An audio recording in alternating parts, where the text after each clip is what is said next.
රිසිදේ රිසි විදිහට කරන්න පුළුවන් ශක්තිය හැකියාවක් තියෙනවා.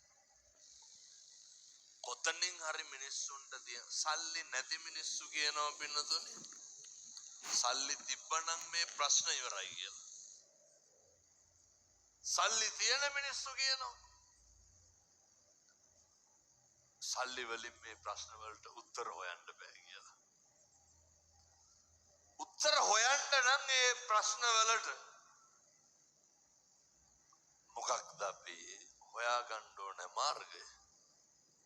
මකන අපේ ප්‍රශ්න වලට උත්තර හොයන්න පින්නතුනේ අපි ජීවිතයේ යථාර්ථය තේරුම් ගන්න ඕනේ. කොතනද ජීවිතයේ යථාර්ථය තියෙන්නේ? ජීවිතයේ යථාර්ථය ඔය දිනදා මුහුණ දෙන